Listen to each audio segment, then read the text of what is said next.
ẹgbẹ́ afẹ̀míṣòfò tuntun Mahmuda ṣe fọ́nrán kan lánàá. Fọ́nrán yẹn jẹ́ kí n tún ní àwọn òye kan sí, torí mo rí oríṣiríṣi àwọn èèyàn tí wọ́n pè mí tí wọ́n send message sí mi. Wọ́n jẹ́ kó yé mi wípé local government táwọn people yẹn ti ń sọ̀rọ̀ lọ́wọ́lọ́wọ́,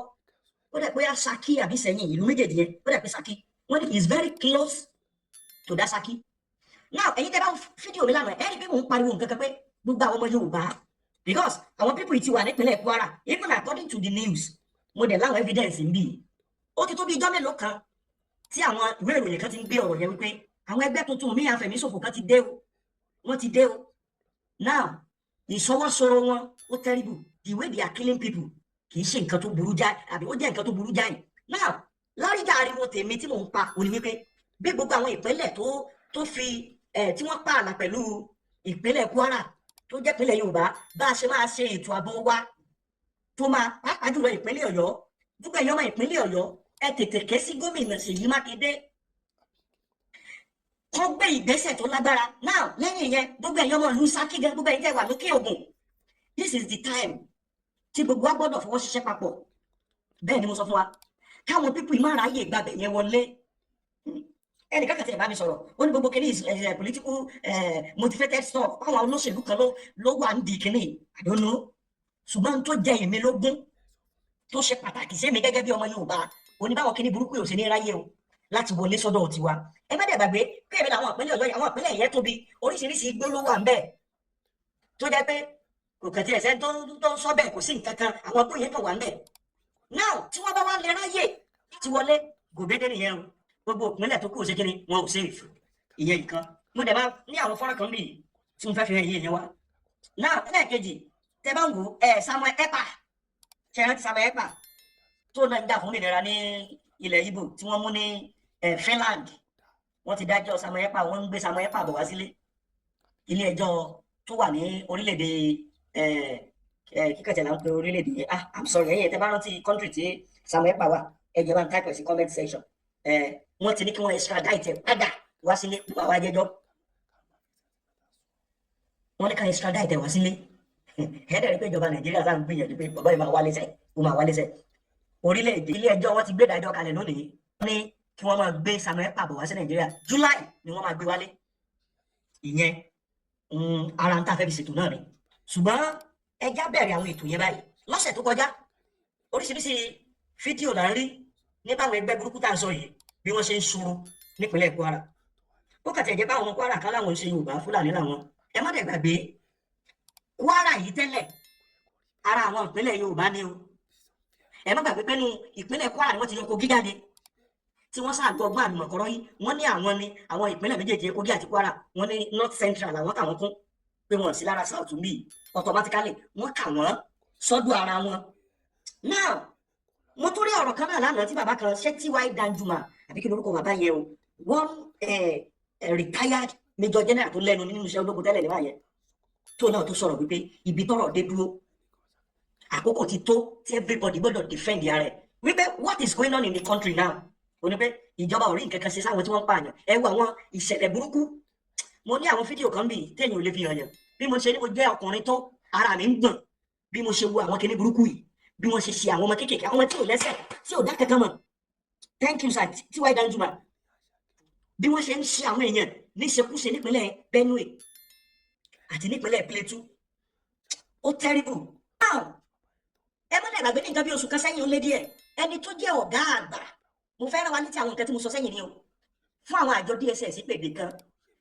Ẹ máa rí pé fídíò yẹn go viral ńgbà yẹn pé everybody defend ara ẹ̀. Ó lo àwọn ìlú kan lókè Ọya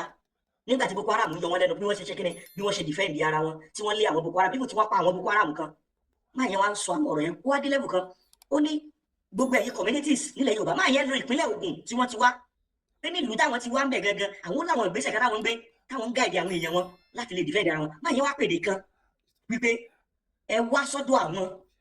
ẹ̀yin community ẹ kóra yín jọ lẹ́gbẹ́lẹ́gbẹ́ ẹ máa bọ̀ wá sọ́dọ̀ àwọn, they will approve something. Wọ́n ní káwá àwọn airlines tó máa tẹ̀lé wa, because ẹ jẹ́ kí n sọ kíní kan fún wa. Ṣé ibi tí ọ̀rọ̀ dé dúró Nàìjíríà, nǹkan kan tí mi mọ̀ tó yé mi ni wípé the primary assignment of any serious government is to protect lives and properties. Now tí ìjọba ò bá ti wá rí yẹn tí wọ́n rí yẹn protect, ẹ ti mọ̀ pé ìjọba yẹn ìjẹ́ta síbi. Now àwọn Mahmuda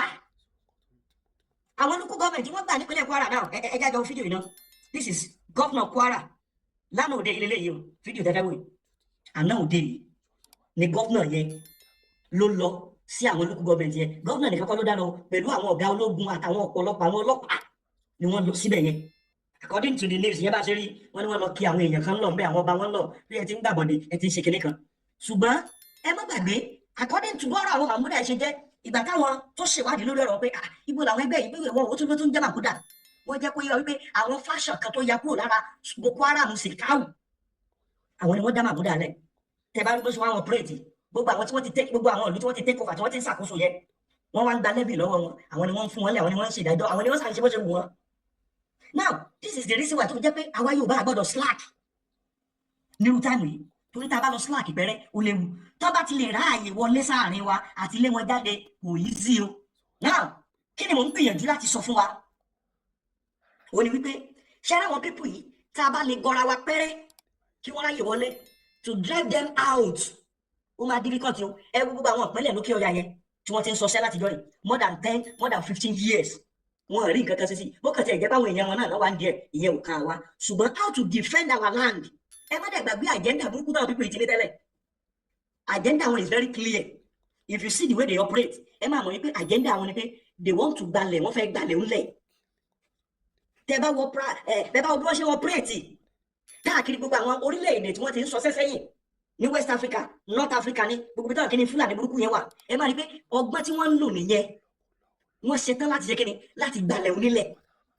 tẹ bá dẹ̀ wò wọ́n ẹ máa rí pé agenda yìí wọ́n ti nọ́ọ̀sì ẹ̀ ti pẹ́ wọ́n ṣètò kan bí ọjọ́ bí ọ̀sẹ̀ bí mélòó kan sẹ́yìn ibi tí mo ti ń jẹ́ wíwá pé ẹ máa rí àwọn pípù yìí ibi tí wọ́n ti ráyè gbilẹ̀ dáadáa tọ́wọ́ wọ́n ti rán lẹ̀ nígbà tí ìjọba Buhari dé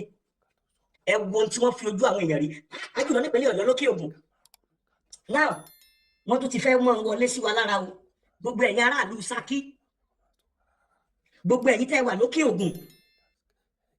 gbogbo ẹ̀yin tí ẹ wà lókè Ògùn let's rise up. Olórí àjọ DSS ti sọ̀rọ̀ gbogbo àwọn èèyàn náà ń pariwo pé ibi tọ́rọ̀ dé dúró ṣe rí nǹkan tí mo rí lọ́rọ̀ Nàìjíríà ìwọ tó bá ṣì wà nù Nàìjíríà má jẹ́ kí wọ́n pa ẹni o tẹ́ni tó bá ti kú ní tiẹ̀ tán o don't allow your enemy to overcome you. Ìdí nìyẹn tí mo fi jáde lónìí o pé ètò yìí a gbọ́dọ̀ jẹ́ káwọn èèyàn mọ̀ pé àwọn ẹgbẹ́ afẹ̀míṣòfò míì tó ti jáde tí wọ́n dẹ̀ wà very very close to ilẹ̀ Yorùbá. Tẹ́ ẹ bá gbàgbé lọ́sẹ̀ tó kọjá ìròyìn kan jáde níbi tí ẹni tó jẹ́ olórí àwọn civilian joint task tó ti ń sọ̀rọ̀ Èkó hotel ni wọ́n ti ń fún àwọn èèyàn ní àmì ẹ̀yẹ wọ́n wá fẹ́ fún àwọn security personnel kan lámì ẹ̀yẹ àwọn civilian joint task force yẹn wọ́n wà lára àwọn tí wọ́n mú ìgbà tí wọ́n fún olórí wọn lámì ẹ̀yẹ tán ló wá ń sọ̀rọ̀ wípé ìpínlẹ̀ Èkó gan pé àwọn ti ṣe iṣẹ́ takuntakun nípínlẹ̀ Èkó àìmọye àwọn ọmọ ẹgbẹ́ Boko Haram táwọn mú nípínlẹ̀ Èkó ṣùgbọ́n àwọn ọlọ́pàá jáde wọ́n ní kò rí bẹ́ẹ̀ ṣé ń gbọ́ mi wọ́n ní kò sí ẹgbẹ́ Boko Haram kankan tí wọ́n mú wọ́n ní gbàrà táwọn gbọ́rọ̀ yẹn àwọn commissioner of police wọ́n ti bẹ̀rẹ̀ sí ní ṣe ìwádìí pé ṣé tòótọ́ ni wọ́n mú àwọn ẹgbẹ́ ọmọ Boko Haram ṣùgbọ́n ẹgbẹ́ ń sọ kinní kan fún yín ó jọ gàtẹ́ kò jọ gàtẹ́ ṣé kó lórí civilian JTF tó lè jáde kó tó lè máa sọrú ọ̀rọ̀ yẹn báwọn mú àwọn ọmọ ẹgbẹ́ Boko Haram kódà ó sọ ó láwọn mọ́tò tí wọ́n máa ń gbé wá láti òkè ọya yẹn gbogbo àwọn pàtì wọn àwọn ibi tí àwọn aláwùsá àtòkè ọ̀run rìn wá yẹn pé ibi tí wọ́n pọ̀ sí pé bẹ́ẹ̀ làwọn ti lọ ń sà wọn làwọn ti mú wọn ṣùgbọ́n àwọn ọlọ́pàá wọn ní kò rí bẹ́ẹ̀ pé kò kàtẹ́ ẹ̀sìn tí jẹ́ pé wọn ò mú Boko Haram member kankan rí nípínlẹ̀ Èkó. Now ẹ wá já mọ́ bíra wa léèrè ta ló ń parọ́ ta ló ń sòótọ́ ta ló ń parọ́ ta ló ń sòótọ́ kí lè lè wá ń túmọ̀ sí kí ló ń sọ fún wa ni pé anywhere tá a bá wà we have to be security conscious because you don't know who is who. ẹ má gbàgbé pé àwọn kìíní Fúlàní wọn ibi tó bá wù wọn ni wọ́n ń lọ kò síbi tí wọ́n ń lọ kò síbi tí wọ́n ń dé. Ẹ má gbàgbé ti ìpínlẹ̀ Edo gómìnà Edo sọ̀rọ̀ lọ́sẹ̀ tó kọjá mo tún rí ìròyìn kan lónìí ó dà pé gómìnà Edo yẹn serious gómìnà yẹn mọ tó ń ṣe wọ́n suspend ọba aláyé kan nípínlẹ̀ Edo lẹ́ni báyìí kí ló ṣe wọ́n ní domain yẹn ni wọ́n ti ń jí àwọn èèyàn gbé pé àwọn èèyàn tí wọ́n ti jí gbé ní domain yẹn pé di àmẹ́ni ọ̀sẹ̀ tó kọjá ní gómìnà yẹn sọ̀rọ̀ wípé anybody pé wọ́n ti pass òfin kan nípínlẹ̀ Edo báyìí pé anybody tí wọ́n bá ti mú pé ó jí èèyàn gbé ó lóun fẹ́ surprise gbogbo àwọn èèyàn pé ẹ̀rà tí wọ́n máa sọ pé àwọn gómìnà wọ́n ń bẹ̀rù àti sign death warrant ó ló ti kọjá ó ní anybody káwọn bá ti mú nípínlẹ̀ Edo ó lọ́wọ́ lórí pé wọ́n jí èèyàn gbé ó lẹ́nu yẹn àwọn máa sign death warrant yẹn after tá bá sign yẹn tán wípé wọ́n á lọ hang yẹ pé àwọn oníṣẹ́ níbo ń kẹ́lẹ́ o ojú gbogbo ayé ló máa rí táwọn pe àwọn press wá síbẹ̀ tí wọ́n kámẹ́rà bí wọ́n ṣe pa pé nonsense ó ti tó pé òun ò sínú gọ́ọ̀nà bóyá ẹ fẹ́ dìbò fún lẹ́lẹ́kejì àbẹ́ẹ̀ dìbò fún lẹ́lẹ́kejì ẹ má gbàgbé nígbà tí ṣẹlẹ̀ Uromi ṣẹlẹ̀ àwọn ará Òkè Ọya wọ́n ń ṣe kíni wọ́n ń para wọ́n ń ṣe gbogbo ẹ̀ mo kàn tiẹ̀ torí fọ́nrán kan níbi tí mo ti rí àwọn wèrè yìí bí ẹ bá pè wọ́n wèrè kò lẹ́sẹ̀ nú ẹ má bínú màálùú wọn làrá sápa ẹ wá wọ̀ bí wọ́n ṣe ń sunkún they were crying profusely torí màálùú tí wọ́n pa I was now thinking wípé màálùú yín kú lẹ wá sunkún tó báyìí mélòó wá làwọn èèyàn tẹ́yìn ń dá lóró abẹ́gẹ́t ẹ wá wo iye àwọn èèyàn táwọn ń pa nípakúpa wọ́n wá màálùú tí wọ́n wá kú wọ́n wá gbẹnu sókè wọ́n wá ń pariwo wọ́n ń sunkún náà tẹ bá dẹ̀ wò wá táwọn kìíní Fúlàní ń wù wọ́n ti dàbí ẹran àṣẹmọ́lù láàrin ìlú ìdí nìyẹn tó fi jẹ́ pé ìpínlẹ̀ Ògùn ìpínlẹ̀ Èkìtì ẹ má gbàgbé pé ìpínlẹ̀ Èkìtì àti ìpínlẹ̀ Kwara náà wọ́n jọ pààlà gbogbo àwọn ibi tí wọ́n lè gbà wọlé sílẹ̀ wa nìyẹn àwọn gómìnà tó wà ní aráàlú ẹ kígbe ẹ pariwo ẹ dìde bẹ́ẹ̀ ni tíjọba ò bá ṣe nǹkan kan we have to rise to defend ourselves and our land mo kí gbogbo ẹ̀yin ẹ̀ tẹ́ ń kiri ẹ ṣe ń darí ẹ káàbọ̀ ẹ káàbọ̀ bẹ́ẹ̀ ṣe wọlé ẹ̀yin ẹ má bá mi share ètò yìí ẹ jẹ́ kí ètò yìí go far kó kan gbogbo àwọn ọmọ Yorùbá kó kàn wọ́n lára mi ò lẹ́jọ́ púpọ̀ tí mo fẹ́ tò mo dẹ̀ máa fún ẹ̀yin èèyàn láàyè ká máa jọ pè tẹ́ máa pè ọ̀nà wo la fẹ́ gbé gbà bó la ṣe fẹ́ rìn ṣé kò ti tó àkókò kí ọmọ Yorùbá ó dìde kó lóye Ìgbòho padà wá sílé bẹ́ẹ̀ ni because àwọn ọmọ ọkọ Yorùbá táwa mọ̀ rèé táwọn Fúlàní bẹ̀rù mi ìlé gbàgbé olórí Fúlàní tí wọ́n lépò ní gàngàn ó ní tóun bá ti gbóhùn Ìgbòho báyìí tóun bá gbọ́ tó bá dákọ Sunday Ìgbòho báyìí ó láyà àyàwó sì ṣe gírírì àyàwó dẹ̀ mọ́ já ṣùgbọ́n láti ìgbà tó lóye Ìgbòho ti kúrò lé ká ni wọ́n ń bẹ̀rù mọ́ ṣé wọ́n lẹ́ni tí wọ́n ń bẹ̀rù mọ́ kò sí mọ́ kí ló fà á tí wọ́n fi systematically tí wọ́n fọgbọ́n lé bàbá ìbú o ṣebí torí kó má bàa sẹ́ni tí yóò mọ̀ yọ wọ́n lẹ́nu mọ́ ni kó má bàa sẹ́ni tí yóò mọ̀ yọ wọ́n lẹ́nu mọ́ ṣé kì í sọgbọ́n tí wọ́n dá nìyẹn gbogbo ọmọ Yorùbá àkókò ti tó ká gbọ́dọ̀ dìde èmi máa ń sọ kinní kan tá a bá kọ̀ nírú àsìkò yìí tá a bá ṣe tó yẹ ká ṣe problem wà o kí ni solution sọ̀rọ̀ aspect tàwọn Mahmuda tí wọ́n ti ìpínlẹ̀ ìjọba àbílẹ̀ Kaima ṣé Kaima ni yes Kaima nípínlẹ̀ Kwara àwọn ibi tí wọ́n wà nìyẹn tí wọ́n ti dominate aráàlú ẹ mọ̀ ní ìgbà tí ò sí presence ìjọba mẹ́yẹn bẹ́ẹ̀ ló ṣe rí torí àwọn ni wọ́n ń control wọ́n ń gba sàkáàtì lọ́wọ́ àwọn èèyàn fáwọn tí wọ́n tún wá ṣe tó burú jáì wọ́n ní ká jẹ́ káwọn èèyàn máa mọ̀ kán kọlù ìjọba káwọn èèyàn mọ̀ gbọ́rọ̀ sí ìjọba lẹ́nu ẹgẹ́t àwọn ni wọ́n ń ṣàkóso àwọn èèyàn yẹn wọ́n ń gba owó lọ́wọ́ wọn wọ́n á kó àwọn èèyàn lọ sóko wọn wọ́n á ní káwọn bá wọn roko wọ́n á gbégi dáná ní tó bá fẹ́ ṣe tó o bá ti ṣe kíni ò lọ ti ẹ̀ nìyẹn ẹ̀ tọ́mọ tó wá fọ́ ni wọ́n tún wá ń jí àwọn èèyàn yẹn gbé wọ́n ń gba ransom lọ́wọ́ wọn wọ́n á pa àwọn ẹlòmíì ẹ mọ́ dẹ̀gbà gbé according to news tí mo rí lẹ́nìí wọ́n ní wọ́n ti ń kó àwọn àmì kan lọ síbẹ̀ tí wọ́n bá kó wọn lọ síbẹ̀ ibo ni wọ́n fẹ́ gbà sá lọ ẹ mọ̀ pé bí wọ́n ṣe máa escape lọ́nà tí wọ́n máa wá ìdí nìyẹn tẹ́mi ṣe ń parọ́ pé ìpínlẹ̀ ìjọba àbílẹ̀ yẹn súnmọ́ Ṣakí kí gbogbo àwọn tó ń bẹ nípínlẹ̀ Ọ̀yọ́ kí wọ́n gbáradì because a gbọ́dọ̀ gba àwọn ará bí yẹn láyè láti wọlé sílẹ̀ wa tí wọ́n bá ti lè wọlé sí ìpínlẹ̀ kan ó léwu o ẹ mọ́ dẹ̀gbà gbé sophisticated weapons ni wọ́n lò ìdí nìyẹn tẹ́mi fi ń pariwo tí mo sì ń rán wa létí ọ̀rọ̀ tí ọ̀gá àgbà tájọ DSS sọ wípé everybody ṣe kí ni everybody defend their right mo sọ nǹkan kan báyìí tí mo bẹ̀rẹ̀ pé the primary assignment of every serious government is to protect lives and property now if you look at what is going on in every part of the country ẹ máa mọ̀ pé alákàn wa gbọ́dọ̀ fojú sọ́rí a gbọ́dọ̀ wà vigilant because ibi táwọn pípọ̀ ìbá wọ̀ àti ilé wọn jáde kò easy o ẹ wà wọn nú gbówó àkàndá tó wà tí wọ́n ń jẹ́ àwọn èèyàn gbé ẹ wo tìpínlẹ̀ Ondo they are still there operating till tomorrow ìbáwọn èèyàn kan ló wọ ṣọ́ọ̀ṣì lọ lọ́wọ́ dọ̀lá sẹ́gbọ̀n kankan lórí wọn torí ẹ̀ ló jẹ́ máa pè nìkan fún wa pé ẹni tó bá ti kú ni tiẹ̀ tán gbogbo àwọn tó kú ń gbà yẹn báyìí sọ́rí ìdájọ́ òdodo sẹ́wọ̀n tó gbẹ̀mí wọn lójijì sẹ́wọ̀n ìjọba ní kankan ṣe fún wọn nothing even recently yìí tó ṣẹlẹ̀ ń pẹ̀lú ọ̀dọ̀ èèyàn mélòó ni wọ́n ti mú látọ̀lẹ́ tí wọ́n ti sọ pé wọ́n mú àwọn pípù mo sì rí news kan lọ́sẹ̀ tó kọjá yìí tí wọ́n graduate àwọn ọmọ ẹgbẹ́ Boko Haram kan tí wọ́n ní wọ́n ti rehabilitate wọn wọ́n fẹ́ dá wọn padà sáàrin ìlú wọ́n ti kọ́ wọn lẹ́kọ̀ọ́ èmi ò mọ̀ pé ó yẹ kí ìjọba sì tún lè máa náwó lórí Boko Haram àwọn tẹ́ mọ̀ pé àwọn apààyàn làwọn pípù but government still continue spending on them wọ́n sì náwó lé wọn lórí wọ́n fún wọn lóúnjẹ wọ́n ń bọ́ wọn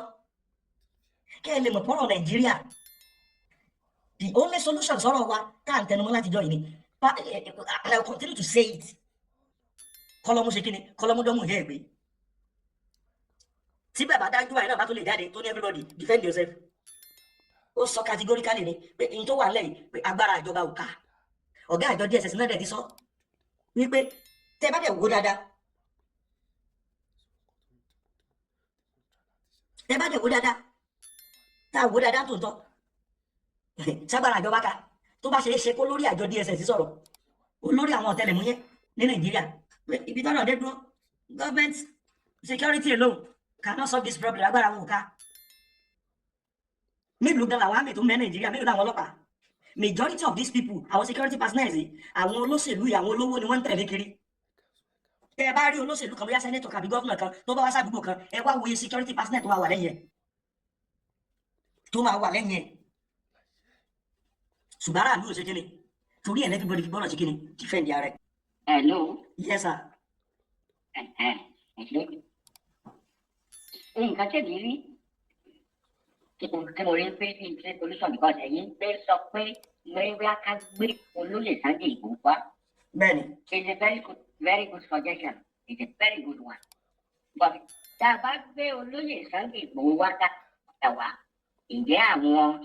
Yorùbá àwọn gómìnà àwọn ọba jẹ́ wọ́n aláwẹ̀ ìṣẹ́bí. And most especially ibi tó ti kíkìní ti ń ṣẹ̀bọ̀ sí ẹ̀rí ibi tí wọ́n fẹ́ gbà wọlé nìyẹn àti sọ àtọ̀ pé ibi tí wọ́n gbà wọlé nìyẹn Kwara or Ìwó those are the two places tí mo mọ̀ pé wọ́n gbà wọ ilẹ̀ Yorùbá ní tí wọ́n á dẹ̀ kọ́ tí wọ́n á wọ ilẹ̀ Yorùbá láì sí wàhálà wọ́n lè tẹ́ àwọn kìnìún wọ̀nyẹn ló jẹ́ pé táàkù wọn sì lè sọ pé òkè bóyá àwọn èèyàn sì lè rán wọn sọ pé wọ́n fẹ́ bá wọn gbàgbàgbà ọ̀sẹ̀ rí irú Ìwó wọ̀nyẹn àti Ìlọrin àwọn Kwara wọn àwọn ilé máa gbà wọn tọwọ́ tẹ̀tẹ̀ wọ́n gbà wọn wọlé ni láì sí wàhálà wọ́n á lá wọn fún wọn fèjì because àwọn ló ti ń sọ pé àwọn yẹn nítorí pé mùsùlùmí ni wọ́n rí wọn bí wọ́n ní àwọn ni ọmọ ìyá àwọn ṣẹlẹ̀ bẹ́ẹ̀ wọ́n rí wọn pé àwọn ni ọmọ ìyá àwọn yàrá ìlú àwọn ibi tó jẹ́ pé wọ́n ti lè wọlé tí wọ́n á operate láì sí wàhálà tí wọ́n á dẹ̀ sàdùkọ́ ṣe gbogbo àwọn tí wọ́n fẹ́ ṣe nìyẹn. ṣé wàá ní ibi tí wọ́n ti wá wọlé nísìnyí láti Kwara sí tí wọ́n ti ń gba bíi two local government or something àwọn area kan bẹ̀. tọ́lá bá wá ní pé òkè àwọn Yorùbá dìde káwá kọ́ lọ gbèjà wọn ní ilẹ̀ Kwara kí àwọn Kwara máa sọ pé kí Yorùbá because ṣé wọ́n á sọ pé kí Yorùbá máa bọ̀. ṣé bẹ́ẹ̀ ṣé wọ́n á sọ pé kí olóyè Sunday Igboho àbáwọn tó bá fẹ́ dìde àbọ̀ anybody tó bá fẹ́ dìde tó fẹ́ gbèjà ṣé wọ́n á sọ pé òkè òwò yá ẹ máa bọ̀ ẹ wá bá wa ṣe bẹ́ẹ̀ káwọn pípé máa rẹ́dì láti ìdí mo mọ̀ pé they will not on ní agree because àwọn believe pé àwọn ò kì í ṣe Yorùbá wọn ní agree pé òkè káwọn èèyàn dìde and àwọn dẹ̀ ní gbé èèyàn kankan dìde láti káńtà wọn because wọn believe pé ìyá àmọ́ but nígbà tí nǹkan bá ti wá pa tó ti pa pọ̀ kò sí báwọn ènìyàn ṣe lè wọlé sí wọn lára láì ṣe pé wọ́n gbà wọ́n tọwọ́ tẹsẹ̀ wọ́n jẹ́ kí wọ́n ráyè operate wọ́n ti gbogbo ilẹ̀ wọ́n ti gbogbo eré àyẹn wọ́n ti gbogbo bí nǹkan ṣe wọ́n ti wà ń bẹ̀ yẹn kì í ṣe pé wọ́n dédé wá just ọkọ̀ ya wá bẹ̀ yẹn lọ wọn ọkọ̀ ya wá bẹ̀ èèyàn àwọn bíi mélòó wọn ti wà lẹ́yìn wọn tó jẹ́ pé wọ́n ti máa bá wọn pé wọ́n ti mọ gbogbo everything kì í ṣẹlẹ̀ bẹ́ẹ̀ wọ́n ti fún àwọn tó wà ní tó kù ní ìfò ìgbóyà báyìí ó yẹ ya ọ̀bẹ́ẹ̀kì. tẹ wá wò ó náà tó jẹ́ pé àwọn gómìnà àwọn kí lórúkọ àwọn DSS àwọn gbogbo wọn sọ pé òkè ká dìfẹ́ǹdì ara wa. ǹjẹ́ àwọn ọba wa náà ẹ tún wo àwọn ọba wa ṣé àwọn ọba wa rẹ́dì fún àwa láti dìfẹ́ǹdì ara wa. kò sí nǹkan kan tá a lè ṣe àwọn ọba wọ̀nyí they are the problem àwọn ni problem ilẹ̀ Yorùbá ẹ̀ka bẹ́ẹ̀ àwọn gan ni problem ilẹ̀ Yorùbá gbogbo nǹkan kí nǹkan tó bá ń ṣẹlẹ̀ òun ni mo wá sọ mo bá èèyàn kan discuss láìpẹ́ yìí tó jẹ́ pé ẹni náà ọmọ ẹni náà sọ̀rọ̀ náà lẹ́yìn náà mi ò ní dáhùn pẹ̀ mo bá ẹni yẹn sọ̀rọ̀ àjọsọ̀rọ̀ dáadáa òun ni wọ́n sọ pé iṣẹ́ ẹni gbogbo nǹkan tá a ti sọ pé afẹ́ gba Yorùbá nation ni afẹ́ gba Yorùbá nation ni ṣé àwọn pípò yìí gan àwọn bá wọn yìí jẹ́ tí gbogbo nǹkan wọn ni kò tọ́ sí gbogbo ṣẹlẹ̀ ṣé àwọn bá wọn yìí jẹ́ tí gbogbo nǹkan wọn ni kò possible because nígbà tí o bá sí ìrẹ́pọ̀ tí o sì ẹni tèlé ẹni ara wa that is ibi tí àwọn pípò tí wọ́n fi mú wa nìyẹn because kò sí ibi tí ìrẹ́pọ̀ bá wà tí anybody lè gba ẹ tó lè gba àárín kankan wọ̀ wọ́n lẹ́yìn. bẹ́ẹ̀ni. Ṣé wà tí kò sí ìrẹ́pọ̀ lẹ́yìn àwọn ọba wa tó lè ń jà pé òun ní kinní kan àwọn ń jà àwọn ṣe kinní kan tó sí ní báwo ni a ṣe fẹ́ gba nǹkan tó tiẹ̀ jẹ́ pé àwọn àgbẹ̀ gàgà. Nígbà tí olúkálùkù fẹ́ gbà fún ara wọn ká gbà fún ara wa lókè àṣàgbà nítorí pé àwọn akọ́kọ́ gbà lókè àgbà nítorí pé yóò bá ní gbogbo wa. Lóde ká gbà fún ara wa pé yóò bá ní gbogbo wa ká wá ja ìjà náà fẹ́ jà. Pẹ̀lú ìṣọ̀kan. Bọ̀ nígbà tí ò bá tẹ̀ jẹ pẹ̀lú ìṣọ̀kan. Bọ̀ nígbà tí ò bá wá sí ìyẹn báwo láti fẹ́ ja ìjà yẹn. Èmi yẹn máa ń kan mí lóminú láti gbà tí mo ti rí gbogbo kìíní. Ó máa ń kan mí lóminú dá. Báwo ni kìíní ìta ṣe fẹ́ àti kìíní nígbà táwọn pípọ̀ yìí. Ṣé mo ìgbà tí wọ́n fẹ́ gbé ní òkàn fẹ́ dárúkọ tí wọ́n fẹ́ gbé ẹni tuntun yìí tí wọ́n fẹ́ gbé ìdèbè ìdá inú gbogbo wa ń tò. Wípé òkè something ààrẹ ìtẹ́jú pé òkè nǹkan máa tún ṣẹlẹ̀ ìrẹ́pọ̀ á tún ṣẹlẹ̀ now the akọ̀túrí nǹkan mi láìpẹ́ wọn akọ̀túrí nǹkan mi tó tún wá ń ṣẹlẹ̀ tí wọ́n tún jẹ ogun ẹ̀mí ní ọba èmi sọ ní ọba tó ní. èmi làgbà ìwọ làgbà. èmi ló fọba jẹ èmi ni ò fọba jẹ èmi jáde kíni yẹn ìṣe division tó jẹ pé tó máa kò sí ní ìsìtókè tí gbogbo wa bá wà àdìrí ní pé òkè àwa sáìdì kan Ọ̀yọ́ bí ká sọ pé Oǹdó Àkúrẹ́ gbogbo wa àdìrí pé òkè ká tún wá sọ pé káwọn Ọ̀yọ́ náà ti bọ̀ àwọn Ọ̀yọ́ ni máa béèrè pé ta ló fún yín ní àjẹpẹ́tẹ́ à. Pé òkè ta ni ẹni náà tó fún yín lájẹpẹ́tẹ́ àdìrí nítorí pé oníṣí ìrẹ́pọ̀ àti wá já ìjà tó yẹ ká jà láti fi jà láti para wa wá very difficult. Àwọn very difficult. Irú sọ́dọ̀ olóyìnbó ní kó pè wá ní kó wá ja ìjà nígbà táwọn ọba wa fún ní tó wọn ọba fún ní sọ́kọ́ wá sí báwo ló ṣe fẹ́ lọ jà. Kò sí ìjà tó fẹ́ jà. Òkè kọ́ ni kó lọ sí Kwara táwọn Kwara gan wá tí wá fún ní sọ́kọ́ jù pé òkè ó yá ẹ wá gbà wá ìjà wo ló fẹ́ jà. Kò sí nǹkan tẹ́lẹ̀ ẹlẹ́ni fẹ́ ṣe. Ìrẹ́pọ̀ yẹn tí ò bá ti sí ìrẹ́pọ̀ máa lè kò sí nǹkan tá a lè jà á kò máa sọ ni á máa sọ ni á máa sọ kò sí bó ṣe fẹ́ táwọn ọba wọ̀nyí tí wọ́n bá ti lè wà ní ìṣọ̀kan kò sí ní gbogbo nǹkan kí nǹkan tá a bá fẹ́ lé níbẹ̀ yẹn kò sí ní ànílẹ̀ ni bẹ́ẹ̀ kì í ṣe pé láti bọ́ kò sí ìrẹ́pọ̀ kan kò sí ìrẹ́pọ̀ lẹ́ni everybody. Àwọn kan á máa fi ẹ̀sìn wọ́n á fi ẹ̀sìn máa wọ́n á tẹ̀sí sí eléyà fi tẹ̀sí sí eléyà sọ pé ọmọ ẹ̀sìn ọmọ ìyá òun ni ọmọ kìíní kan ṣẹ́ni gbogbo kìíní wọn they are just the children tó ń kọ́ sí everything in that life. To move nǹkan was very difficult to achieve a lot ní ilẹ̀ Yorùbá yìí. Òun nǹkan tó dẹ̀ hàn láàrú tó ń jẹ́ káwọn èèyàn kan ti ń bọ̀ wá lára ni. Nítorí wọ́n rí pé a wà ní ìṣọ̀kan ìwé àtìpáìdẹ̀ a kò máa wọ̀ wá lára bó ṣe wù wọ́n. Lẹ́yìn màá pè yín màá bá ti sọ àwọn ọ̀rọ̀. Okay sir. Because ó ní àgbẹ̀ gáàrí gbé. Okay. Mi wà mọ̀ bóyá ti wà ìbọn. Okay sir. Because yẹrẹ gbọ́dọ̀ àmọ̀ pé gbọ́dọ̀ jókòó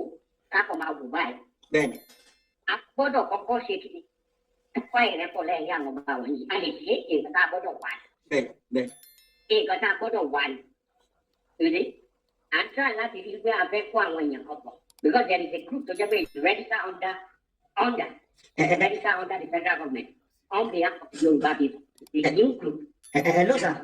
Hello sir. Yeah. Ẹ jẹ́ ká sọ̀rọ̀ lẹ́yìn ètò sir. Okay. Mi ò ní fẹ́ kí n máa sọ àwọn kankan lórí afẹ́fẹ́ get. Yes sir. Ẹ ṣé gan sir. Yes sir.